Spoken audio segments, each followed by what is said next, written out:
Brought to you by Palvi Agrico. पालवी ॲग्रिको, भारताचा पहिला AI तंत्रज्ञानावर आधारित B2B आणि B2C ई-कॉमर्स प्लॅटफॉर्म. शेतीसाठी जे काही लागणार थेट तुमच्या बांधावर पोहोचणार, मोबाईलच्या एका क्लिकवर. पुणे शहराच्या मधोमध कसबा मतदारसंघामध्ये 16 एकराचा भूखंड आहे आणि या 16 एकराच्या म्हाडाच्या भूखंडावरून तिथे आता डेव्हलपमेंटवरून वेगवेगळ्या पद्धतीचं राजकारण सुरू झालं आहे की असा प्रश्न उपस्थित करायला वाव आहे. कारण ज्यावेळी नागरिकांशी बोललो तिथल्या, तर त्यातली एक कृती समिती आहे. या कृती समितीचं म्हणणं आहे की इथल्या स्थानिक आमदारांनी या सगळ्यामध्ये पत्र लिहिलं आणि ते पत्र लिहिल्यामुळे आमचं सगळं आम्हाला जे अपेक्षित होतं ती स्वप्न मात्र आता आमची सगळी पूर्ण होत नाहीत. एक एक वन बाय वन अशी गोष्ट घडत गेली. विकासकांचा मुद्दा आला, त्यानंतर रहिवाशांचा मुद्दा आला. असं होत असताना 2 दिवसापूर्वीपासून मिटिंग झाल्या आमदारांसोबत आणि त्या मिटिंग फिसकटल्या काही ना काही कारणाने आणि शेवटी स्थानिक होते ते सगळे चिडले. आमदारांचं नाव आहे हेमंत रासने. स्वागत तुमचं मुंबई तकमध्ये. एक स्ट्रेट प्रश्न आहे. स्थानिक नागरिक, त्यांची ती गृहनिर्माण संस्था त्यांनी स्थापन केली ती, त्यानंतर त्यांनी निवडलेला विकासक आणि या सगळ्यामध्ये त्यांना होणारा फायदा आणि त्यांनी बघितलेलं ते घराचं स्वप्न ज्या पद्धतीने ते म्हणतात, या सगळ्यामध्ये आमदारांची एंट्री झाली कुठे? मुळात हा लोकमान्य नगर जो वसाहत आहे ही म्हाडाची 16 एकरची वसाहत आहे. ह्या कसबा मतदारसंघाचा आमदार झाल्यानंतर वेगवेगळ्या मतदारसंघातील 14 विषय हे मी मुख्यमंत्री साहेबांना निवेदनाद्वारे दिले. त्याचबरोबर विधानसभेची 4 अधिवेशनं झाली. त्या 4ही अधिवेशनामध्ये हे सगळे जे विषय त्यातला सर्वात प्रामुख्याने हा पुण्याचा दाट वस्तीचा असणारा भाग, जुनं पुणे ह्याची ओळख असणारा भाग, शनिवारवाड्यापासून स्वारगेट आणि सारसबाग ते शनिवारवाडा असा शिवाजी रस्ता आणि बाजीराव रस्ता अंडरपास करणं हा पहिला विषय मी CM साहेबांना दिला, विधानसभेत मांडला. त्याचबरोबर स्वच्छ सुंदर विकसित कसबा व्हावा याकरताचा एक प्रोग्राम डिझाईन केला आणि त्या अनुषंगाने त्याच्यावर काम करून त्याच्याकरताचे सुद्धा मागणी मी CM साहेबांकडनं काही त्याच्याकरता आवश्यक असणारा निधी असेल किंवा त्याकरता आवश्यक असणारे इन्स्ट्रुमेंट असतील याकरताची मी मागणी केली. तिसरा विषय खडक पोलीस वसाहत, जी 1875 सालापासून या पुणे शहरामध्ये जुनी सर्वात पोलीस वसाहत म्हणून आहे, तिच्या पुनर्रचनेची मागणी मी केली. शनिवारवाडा हा 7 मजली बांधला जावा, कारण जो इतिहास आपला होता त्या पद्धतीने तो ॲक्सिडेंटली तो जळाला आणि संपूर्ण जगामध्ये ज्या ज्या गोष्टी ॲक्सिडेंटली त्यांच्या पुरातत्व खात्याच्या ह्या झाल्या त्या त्यांनी पुनर्निर्माण केला. तसं शनिवारवाड्याची बी पुनर्निर्मिती करावी ही मागणी केली. शनिवारवाडीच्या भोवतील 100 मीटरमध्ये बांधकामांना निर्बंध आहेत, ते निर्बंध शिथिल करावे ही मागणी केली. UDCPRच्या नियमावलीनंतर ह्या मतदारसंघ हा शिवाजी महाराज पेशव्यांपासून निर्माण झालेला हा मतदारसंघ आहे. त्या मतदारसंघामध्ये जुने प्रचंड वाडे आहेत आणि या UDCPRच्या नियमावलीमुळं काही कडक नियमावली असल्यामुळं त्या ठिकाणचा विकास होऊ शकत नाही. त्याच्यातली नियमावली शिथिल करावी. मामलेदार कचेरीसारखा एक शासकीय कार्यालयीन असणाऱ्या इमारती होत्या, त्याची रिडेव्हलपमेंट ही थोडी अर्धवट आहे, ती लवकरात लवकर पूर्ण करून चांगली शासकीय कार्यालय तिथं कार्यरत करावी.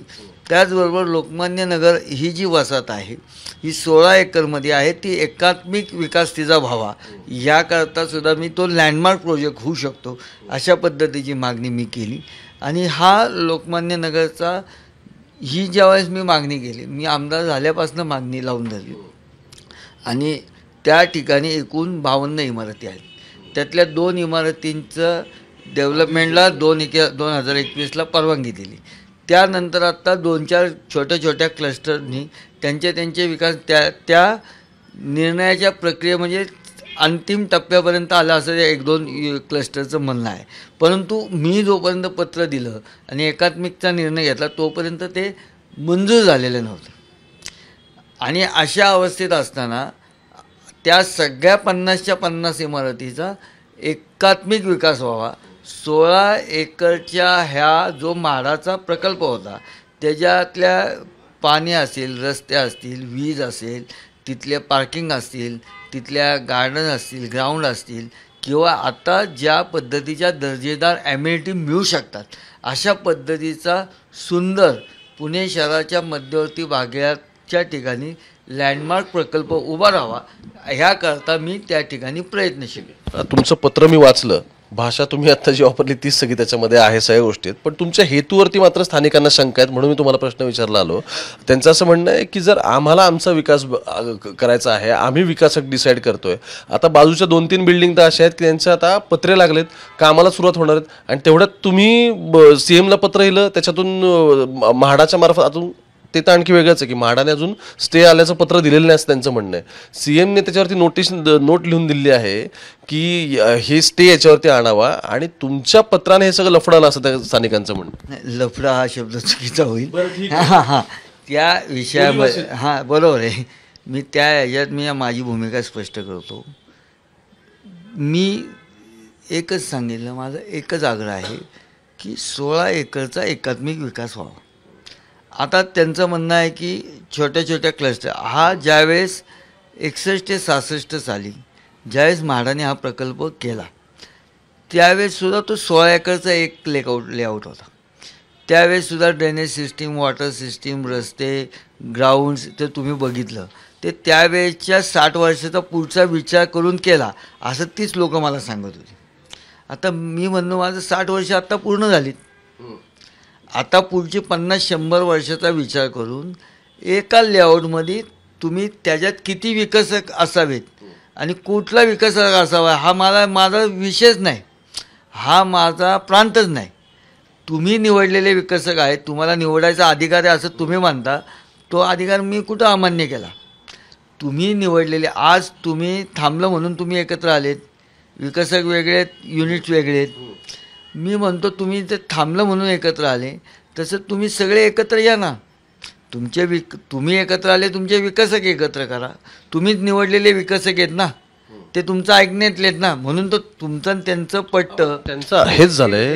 एकच मिनटं, तुमचं आणि त्यांचं पट्टं तेच विकसक आहेत.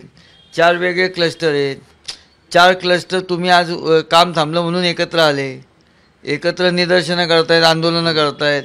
आम्हाला आमचं घराचं स्वप्न पाहून, मी कुठं म्हणतो तुम्ही वेगळं पहा, तुमच्या घराचं स्वप्न तुम्हीच साकारा, पण तुम्ही एकत्रितरित्या मानणं ना. हो, पण तेच त्यांना डिसाईड करतो, हे आमदार का डिसाईड करतात हे त्यांचं म्हणणं आहे. नाही, हा आमदार का डिसाईड करतं, कारण तो म्हाडाचा प्रकल्प आहे. आज शासनाचं धोरण आहे, शासन खाजगी लोकांना तुम्ही क्लस्टर केलं तर ॲडव्हान्टेज देतं आहे. शेवट प्रत्येक नागरिकाला काय हवं आहे आणि शहराचा विकास लोकप्रतिनिधी कशा करताय. लोकप्रतिनिधी शहराच्या हिताचा आम्ही तुम्हाला त्याचं उदाहरण देतो. आज हे उदाहरण याला संयुक्तिक होईल का नाही मला माहीत नाही. आता पुरंदरमध्ये इंटरनॅशनल एअरपोर्ट होतं आहे, तिथले शेतकरी विस्थापित होणार आहे, तरी शासन त्यांच्याशी डील करतं आहे.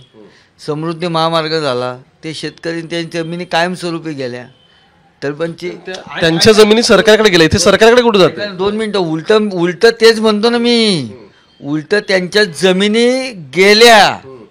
आता ते असं म्हणू शकतात की शासन कोण ठरवणार, त्यांच्या तर खाजगी मालकीच्या जमिनी घेतल्या, यांचं तर काही घेतच नाही आहे. तुम्ही विषय समजून घ्या, हे म्हाडाचाच प्रकल्प आहे, यांचं घर आहे. या आता त्याच्या खोलात अजून जायला नको की जे आंदोलन करतात ते राहतात कुठं ते तुम्ही तपासा ना. तुम्ही त्यांच्या भूमिका घेऊन आले, सामान्यांचे कायवर आम्ही आमचं ठरवणार, ते राहतात कुठं तिथं राहणाऱ्यांची संख्या किती आहे. जे कृती समितीच्या नावाखाली असंतुष्टपणा दाखवत आहेत, त्यांचा इंटरेस्ट ते डेव्हलप होण्यात आहे का कुणीतरी विशिष्टाने डेव्हलप करण्यात आहे. आज त्यांना माझा आग्रह काय आहे, 16 एकरचा एकात्मिक विकास व्हावा. तुम्ही एक्सपर्ट लोकांना विचारा की एकात्मिक विकास होणं योग्य का तुकड्या तुकड्यात विकास होणं योग्य. आणि हे सगळं हे ठरवण्या इतका अधिकार म्हाडाने त्यांना दिला आहे असं त्यांचं म्हणणं असेल तरी म्हाडाची नियमावली तुम्ही तपासा. सुप्रीम कोर्टाचं डायरेक्शन तुम्ही तपासा. तुम्ही अजून एकदा तपासा, मी म्हणतो म्हणून. जुलै 2025ची म्हाडाची नियमावली तपासा. सुप्रीम कोर्टाचं एप्रिल महिन्यातलं जजमेंट तपासा. त्याच्यात त्यांनी काय म्हणलं की विकसक निवडत असताना तर विकासकांनी काय टर्म्स कंडिशनवर तो तुम्हाला देतोय, काय देतोय. आता म्हाडाने नवीन नियमावलीमध्ये कशा पद्धतीने विकासकाकडनं बांधून घेतलं पाहिजे, त्याच्याकडनं बँक गॅरंटी घेतली पाहिजे, त्याच्याकडनं 3 वर्षाचं भाडं घेतलं पाहिजे, ह्या सगळ्या गोष्टी दर्जेदार आज त्यांच्यातला एका मला माहीत नाही, पण एक जो क्लस्टर ज्या शाखेत जास्त आरडाओरडा केला जातो त्याचं मॉडेल कॉलनीमध्ये मला तिथनंच कळलेली माहिती. मॉडेल कॉलनीमध्ये एक रिडेव्हलपमेंटला घेतलेली इमारत आहे, ती काहीतरी वादातीत झाली आणि 3 वर्ष त्या लोकांना तो भाडंच देत नाही आहे. 26 कोटीची काहीतरी लायबिलिटी त्याच्यावर निघालेली आहे. हे तुम्ही तपासा, मला काय त्याच्यात इंटरेस्ट नाही. माझं म्हणणं एकच आहे, विकसक कुणी असून द्या, विकसक किती असून द्या, ते जशी माणसं ही घराकरता एकत्रित झाली तशी तुम्ही तो एकत्रित चांगला होण्याकरता त्याच विकासकांना तुम्ही एकत्र करा. आणि त्यांचे छोटं करण्याची त्यांची क्षमता आहे ना, ते आता करतातच आहे का, तेवढे करण्याची क्षमता आहे ना. कोण 4 बिल्डिंग करत आहे, कोण 3 बिल्डिंग करत आहे, कोण 2 बिल्डिंग करत आहे, 5 बिल्डिंग, कोण 10 बिल्डिंग करत आहे. त्या सगळ्यांना एकत्र करा ना, त्यांच्या क्षमतेनुसार त्यांना त्यांचं काम करून द्या आणि ते एकत्रित बांधा. प्रॉब्लेम काय आहे एकात्मिक करायला? प्रॉब्लेम काय? विकसक हा तुमच्या दृष्टिकोनातनं विषय आहे, माझ्या दृष्टिकोनातनं 2च विषय आहेत की 16 एकरचा एकात्मिक विकास व्हावा, एवढंच माझं मागणं आहे. कुणी करावा, कसा करावा, काय करावा, एक आंतरराष्ट्रीय दर्जाचा आत्ताच्या पद्धतीने त्याचा लेआउट करून त्याचं चांगलं. तुमची संकल्पना कळली. मी जसं तुम्हाला सांगितलं की ठीक आहे, हे खूप आयडियलिस्टिक तुम्ही आता हे सांगताय की हे आदर्शवादी, हे असं झालं पाहिजे सगळं, ठीक आहे. माझं असं म्हणणं आहे, आत्ता त्यांचं स्थानिकांचं काय म्हणणं आहे की जर आम्ही आमचे विकासक निवडतोय, आमच्या ऑलरेडी त्यांचं म्हणणं आहे की गृहनिर्माण सोसायटी झाल्यात, आता जर त्यांच्या सोसायटी कोऑपरेटिव्ह सोसायटी स्थापन झाल्या असेल तर अधिकार ऑटोमॅटिकली त्यांच्याकडे शिफ्ट झाले, ते म्हाडाच्या हातात राहिले नाहीत. म्हाडाला त्यांनी पैसे दिलेले आहेत कारण त्यांना आता रिडेव्हलपमेंट करायचे म्हणून त्यांनी अमाऊंट पण सांगितलं की पालिकेला एवढे दिले, म्हाडाला इतके दिले आणि आता आम्ही नाही ऐकून दे, त्याचं डॉक्युमेंट पण दिले त्यांनी, ठीक आहे. आता हे सगळं चालू असताना नेमकं आमदारांनी पत्र लिहिलं आणि त्या पत्रामुळे आता ज्या बिल्डिंग आम्ही व्हॅकेट केल्यात, जिथे आता रिकन्स्ट्रक्शनला सुरुवात होईल, तेही सगळं थांबलं. ज्यांचं झालं नाही त्यांचं तर गेलंच, पण ज्या बिल्डरसोबत आता आम्ही फायनल डील करतोय, जे आमचं सगळं झालंय, बरं, या सगळ्या संदर्भात पालिकेने अधिकृत त्यांच्यासोबत पत्रव्यवहार केलेला नाही, हे त्यांचं म्हणणं आहे. दुसरं, म्हाडाने पण नाही केला. आता एकच पत्र दिसतंय, ते तर हेमंत रासनेंचं मुख्यमंत्र्यांनी लिहिलं पत्र आहे आणि त्यामुळे सगळं काम अडलंय आणि आमदार आडकाठी करतात या शब्दात बोललेत. म्हणून तर मी तुम्हाला तेच सांगतो, कुणी काय बोलावं हे तुमच्या माझ्या हातात आहे का? पण तुमचं पत्र आहे ते सगळं. मी कुठे नाही म्हणतो, मी त्या विषयाचं समर्थनच करतोय ना.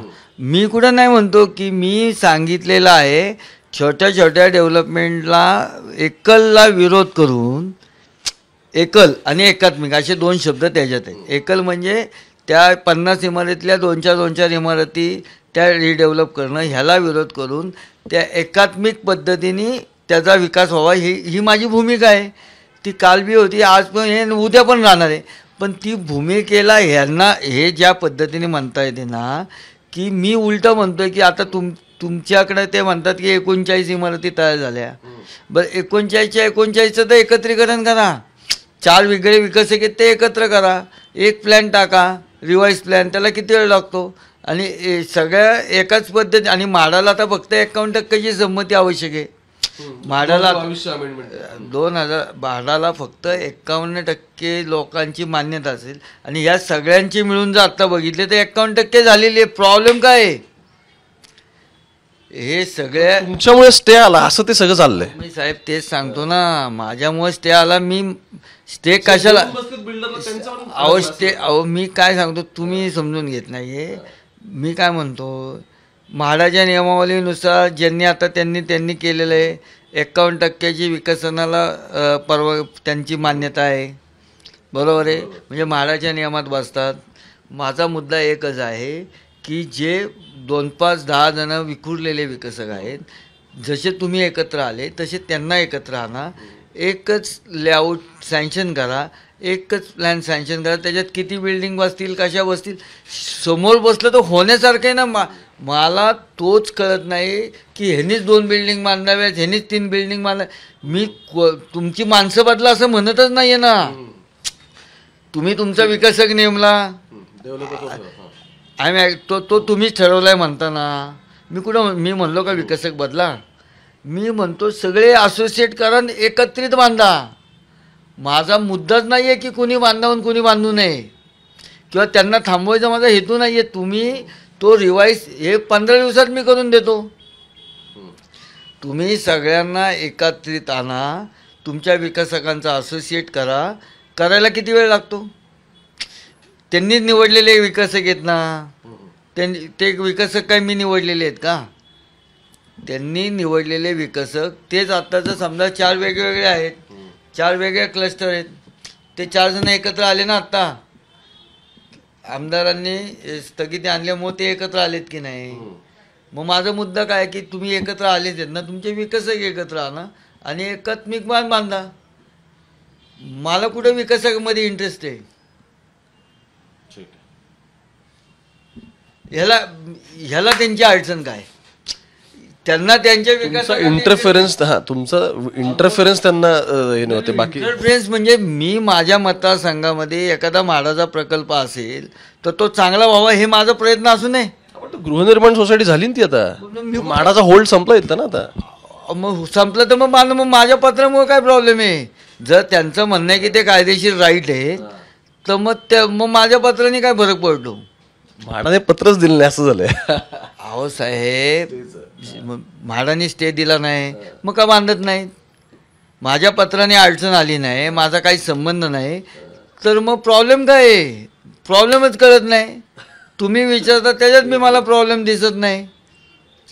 बघू आता काय आणखी याच्यातले तुम्ही म्हणता की आणखी काही लोक आहेत. ऐका, लोकमान्य नगर बचाव कृती समिती ह्याच्यात किती माणसं आहेत, काय आहेत, त्यांचा इंटरेस्ट नक्की कशात आहे हे तुम्ही तपासा.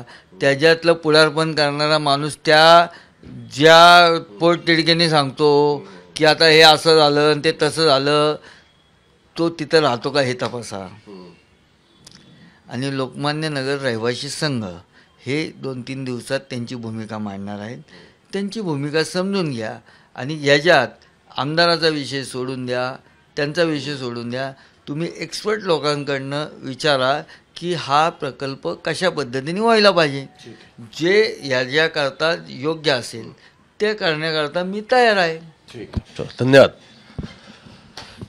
लोक म्हणत आहेत की आम्हाला आमचं स्वप्न पाहू द्या. आमदार साहेबांचं असं म्हणणं आहे की 16 एकराचा भूखंड आहे, तो क्लस्टर डेव्हलपमेंटमध्ये गेला पाहिजे. वेगवेगळ्यांनी आपापलं बांधण्यापेक्षा सगळ्यांनी एकत्र या आणि बांधा, असं दोन्ही वेगवेगळ्या पूर्ण त्या भूमिका आहेत. त्यामुळे हा आता सगळा संघर्ष उभा राहिला आहे. तो सेटलअप कसा होतोय बघणं इंटरेस्टिंग आहे. तुम्ही त्यासाठी मुंबई तक पाहत राहा. कॅमेरा पर्सन गोपाळ सोबत ओमकार वाबळे, पुण्यावरून.